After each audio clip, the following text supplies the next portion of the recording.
This is week 9 of the Weekly Roundup, where I respond to your comments and questions on Facebook, Twitter, and YouTube comments as well. Yeah, we get them from all those sources. I've got a couple of questions I'm going to answer for you, some awesome ones coming in. Alana Nixon says, "Hey John, I was wondering if you know of any shows similar to TYT that cover Canadian news. Unfortunately, I don't currently know of any that are similar, I guess, in format or the way they cover the news, that sort of thing, that deal specifically with Canada. Maybe you can search. But I do have some good news for you. I know, at least anecdotally, Steve-O, the COO of the Young Turks, has said that we do want to expand into other markets. He's specifically mentioned Britain and Australia, but I think I've heard him mention Canada as well. So hold your breath, maybe in a year or two, there will be TYT Canada. Next, coming from 5 Oodings. John, what's your take on a viable future third U.S. political party as an alternative to the Republicrats? I don't personally have the view of the current two-party system that some people do. I think that it's a little bit healthier than some people, their sort of apocalyptic views of how it's going. And the reason that I think that is also the reason that I think that a major third party or a lingering multi-election third party is unlikely to come about. And that is that the way that elections are structured in America, it's extremely difficult for a third party to have an impact in multiple elections. So to even be on the ballot in many states, you have to have had a certain showing, a percentage showing in the previous election. In some states it's 3 or 4%, some states it's 5%.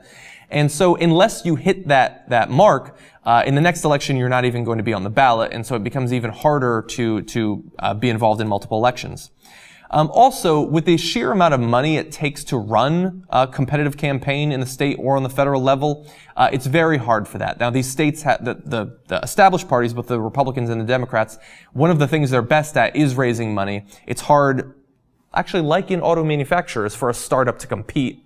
And finally, the parties, both the Republicans and the Democrats, it's easy to see them as very static organizations. But one way that they're particularly robust, one way that they're particularly adaptable, is when they see a new interest group making a big impact on an election, like the Green Party, for instance, did a couple of elections ago.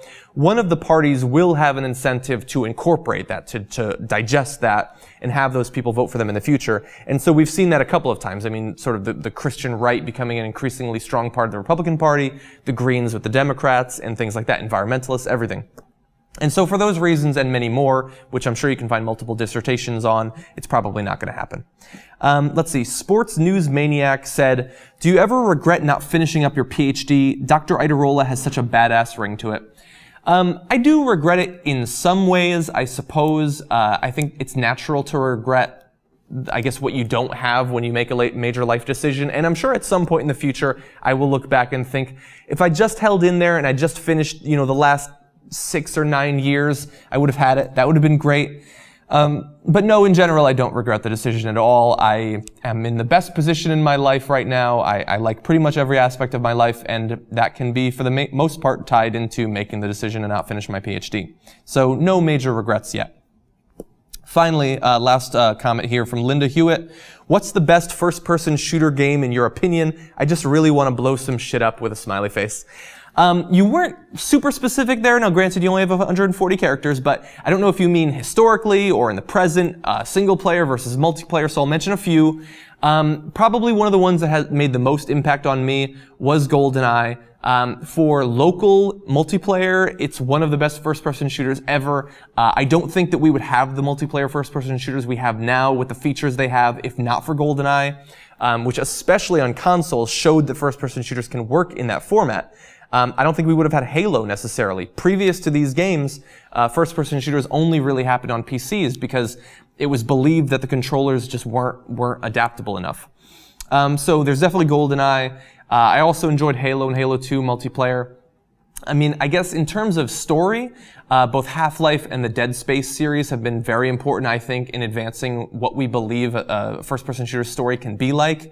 I'm probably missing a whole bunch of others that are similar in that regard. I think Borderlands is very interesting. There's a lot. I can't really choose, but those are some ones that stand out. I would love to answer much more comments, but I've gone over a little bit. And so if you have questions or comments you'd like to see on next week's Weekly Roundup, feel free to leave them in the comments section. You can tweet them to me at Iadarola, or go to facebook.com/, believe John Iadarola fan. I don't know, search on Facebook. Somebody set it up. I don't know who actually controls it, but you can leave comments there as well, and I look forward to reading those.